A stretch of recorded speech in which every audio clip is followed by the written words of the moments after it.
Sarah Smith has been looking at the numbers precisely on trade. Just how reliant is our economy on the rest of Europe? Trade is usually given as the key reason why we dare not leave the European Union. So let's take a look at those numbers. In 2011, we sold £234 billion worth of goods and services into the EU. We sold £259 billion worth to the rest of the world. So the EU does make up nearly half of our exports. But that pattern is shifting. Over the last 10 years, export growth to the EU has been 50%. It's been double that to the rest of the world as markets in China, India and Russia are all growing in importance. So what would happen to our trade links if we were to leave the Union? Well, in theory, then all of our exports would be subject to the common external tariff that's imposed on all imports into the EU. In practice, though, we could probably get around that. Switzerland, for example, has struck a free trade agreement with the EU, as have many other countries around the world.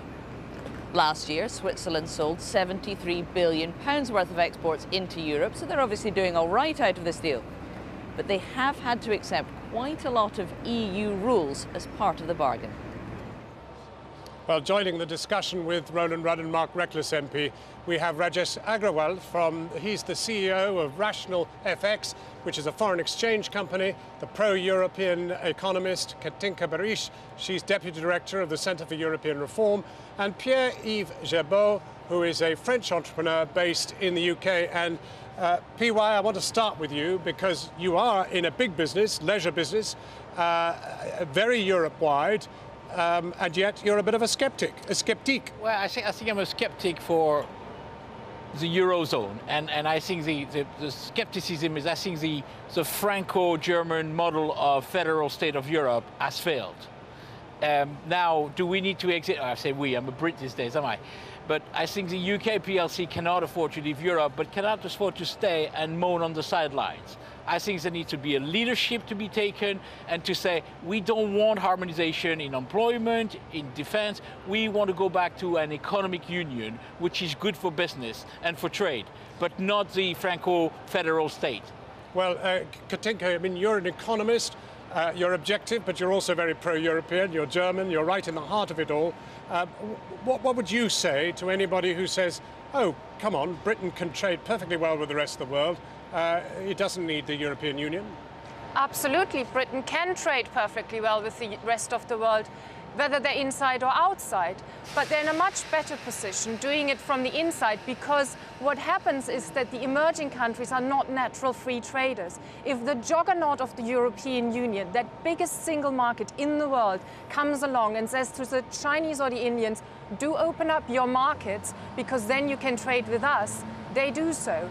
If Britain comes along as an independent country afterwards and say, oh, by the way, can we have a free trade agreement too? I think it's going to be a lot more difficult. That's going to be your problem, Mark Reckless, isn't it? Well, we remain one of the larger economies in the world. We have a very significant domestic market. But you'd want to go on trading with Europe, wouldn't you? Yeah, I certainly would, but in order to trade with someone, you don't have to be governed by them. Germany will want to carry on selling BMWs and Mercedes to us. The idea that if we were to leave the EU, there'd suddenly be tariff barriers or millions of jobs would be at risk is just ludicrous. But would BMW stay here if we weren't in Europe? It may well not, because if you think of the car industry, it employs 700,000 people. Half the cars are exported to the EU. We come out of the EU, we probably have import taxes around 10 to 20%. It's a very good chance that half of those jobs will be lost, and some of those companies will actually relocate to other parts of the European Union where they wouldn't pay the tax. Why would they pay the tax in Britain?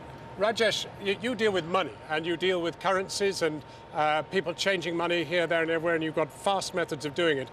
What difference does Britain being in Europe make to you?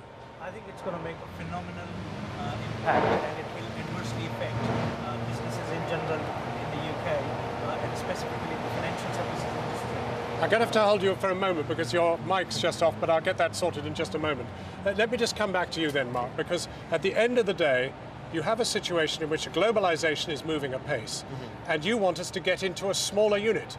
UK PLC? No, on the contrary, I want us to trade with all the markets in the world, to have free trade with all countries, not to have this common external tariff. Why should a woman have to pay 8 or 9% tax to the EU every time she buys a bra from China? We don't produce that sort of stuff, but they have these tariffs to protect inefficient manufacturers in Portugal and Italy, and when they negotiate these free trade deals, they don't have the priority of trying to get access for business and financial services that is the key for Britain, and we should force if we're actually negotiating on our own as an independent country. Services. Financial services is your business. What difference would it make if Britain pulled out? I mean, we talk about single market, but also we have to talk about the regulations.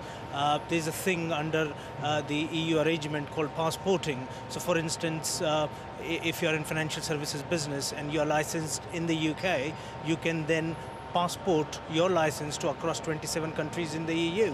Now, if the UK leaves the EU, then a lot of these financial services companies will have to obtain their new license, which can be quite a rigorous process. Well, now, Roland, quite realistically, the future in the world is in the BRIC economies. Our children should be learning Mandarin, not French. Well, sure, but I mean, there's no reason why we turn our back on 47% of our trade in the European Union. And remember, the government's own figures say the single market's probably worth up to 600 billion a year for us in trade. That's an extraordinary amount of money and jobs and business. And to actually put that in jeopardy because of some ideology would be real madness. But PY, your business, leisure, it's out there, Far East, Brazil. Yeah, the growth is there, but you know, as Roland says, there's a huge business in Europe. I mean, you look at tourism; it comes more for Europe than from Far East and from the US. So leisure as a whole, and I'm not saying, you know, stay in Europe just as a passive. Take the leadership, change the model, and this is what UK needs to do. Tony Blair started to do that. It needs to be followed by Mr. Cameron. Well, more voices, more debate. Britain if we weren't part of the EU.